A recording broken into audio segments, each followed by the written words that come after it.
Hi, I'm David. Let's look at this problem. We're given the indefinite integral of the square root of 16 minus 4x squared with respect to x. And I've rewritten it a little bit, leaving some room for work.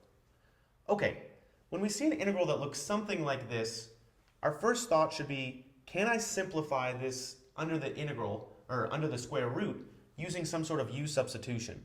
Can I let u be 16 minus 4x squared? Well, if we did a u substitution like that, then du would be negative 8x dx, and I don't have a negative 8x in front of my dx. So that's not going to work out. But one thing I should notice is that this is 16 minus something squared. Well, when I have something that looks like that, I can use a trigonometric substitution. So let's see what I've got. If I wanted to have 16 minus something squared, what would that something be? Well, let's call it u. We'll say u squared would equal 4x squared, or if you like, the quantity 2x squared. So if I'm going to do a u substitution, u would be equal to 2x, and du would just be equal to 2 times dx. Well, let's see what my integral would look like if I did that. I'd have, well, I'm almost ready to do it. I have a 4x squared, which I know I can replace that with a u squared, and I have a dx. I need my dx to be a 2 dx. So I'll multiply in by 2, but then I'll also multiply by 1/2. So I don't change the integrand. I'm only multiplying by 1, really. And this 2 dx, that's the same as my du. So let's see. This integral becomes, this 1/2 is a constant, times the integral of, let's see, the square root of 16 minus u squared, and then du. Okay, now it's in a form where I'm comfortable doing a trigonometric substitution, because I've got 4 squared minus u squared. Whenever I have a constant minus a variable squared, I can do a trigonometric substitution involving sine theta. In this case, I'm going to let u equal, well, since I've got a 16 here, a 4 squared, I'm going to let u be 4 sine theta. And then du would be equal to 4 cosine theta d theta. Okay, so if I use this trigonometric substitution, my new integral looks something like this. 1/2 times the integral of the square root of 16 minus u squared is really 4 quantity sine theta squared, so 16 sine squared theta, and du is really 4 cosine theta d theta.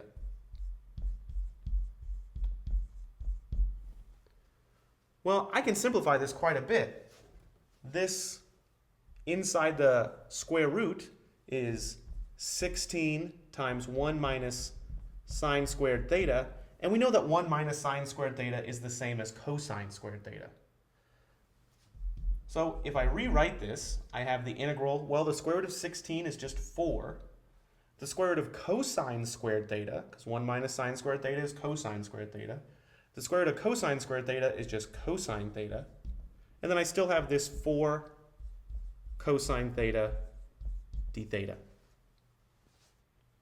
Okay, I'm almost to the point where I can integrate. Let me deal with these constants real fast. 4 times 4 times 1/2, that's 8. So I have 8 times the integral of cosine squared theta d theta. Now, I'm not good at integrating cosine squared theta d theta as it is, but I know that I can rewrite cosine squared theta as 1/2 times 1 plus cosine 2 theta. Again, this whole thing right here is cosine squared theta. Now, finally, I've got it to a point where I can integrate. Let me take out this 1/2. So 1/2 times 8 is 4. The integral of 1 with respect to theta, be careful here, it's not with respect to u or with respect to x, it's with respect to theta. The integral of 1 with respect to theta is theta. Plus, the integral of cosine 2 theta is positive sine 2 theta. But since I've got a 2 there, not just a theta, I need to remember to divide by 2 or multiply by 1/2. And since it's the indefinite integral, I need to include a plus c. Okay, so after all those substitutions and simplifications, I was finally able to integrate. Now the task is, can I take this expression and get it in terms of x? Because I have it in terms of theta, and I kind of used u along the way. Well, in order to get this in terms of u, to kind of backtrack and then get it in terms of x, I need to draw a right triangle. Well, I know that u equals 4 sine theta. So sine theta equals u over 4. So if I draw a right triangle with theta as this angle over here, sine theta is opposite over hypotenuse. So u over 4. I can figure out the third side of this triangle using the Pythagorean theorem. It must be the square root of 4 squared minus u squared, or 16 minus u squared. And I'm kind of comforted by that because 16 minus u squared, that was in my initial problem when I did a u substitution. And I'd expect to see that somewhere in the problem. But there's one more issue that I need to deal with before I can start getting all these thetas in terms of u. This is a single theta, not a 2 theta. So I'm going to need to rewrite sine 2 theta in terms of just single thetas. But luckily I have an identity that can help me deal with that. So this equals 4 times theta plus 1/2. Now sine 2 theta is really equal to 2 sine theta cosine theta. And that's a very helpful identity here because now I've got them all in terms of theta. Okay, so what do I do next? I've got all of them in terms of single thetas, so I can start plugging in. So let's see. This equals 4. What is theta equal to? Well, sine of theta equals u over 4. So theta must equal arc sine of u over 4. Okay, that's nice. Plus, well, this 2 and the 1/2 cancel out. Multiply to give me 1. Sine of theta. Well, sine of theta, I didn't even have to draw the triangle because sine of theta is just u over 4. And then finally, cosine of theta.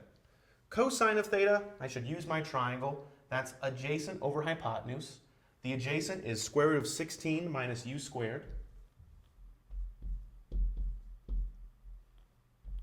And the hypotenuse is 4. And then I don't forget the plus c. So now I've changed my answer, which was in terms of theta, to now it's in terms of u. The last step is to go one step further back and get it in terms of x.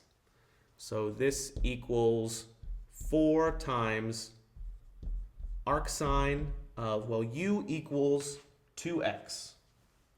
So I'm going to replace all my u's with 2x's. So 2x over 4 plus 2x over 4 times the square root of 16 minus, well, u squared we said was 2x squared, the quantity 2x squared, or 4 times x squared, all over 4 plus c. And that's a really good answer. If I wanted to, I could simplify one more step and cancel out these. So I have a 2 in the denominator, a 2 in the denominator right there, and my final polished answer would look like 4 times arc sine of x over 2 plus x over 2 times the square root of 16 minus 4x squared all over 4 plus c. Thanks for watching.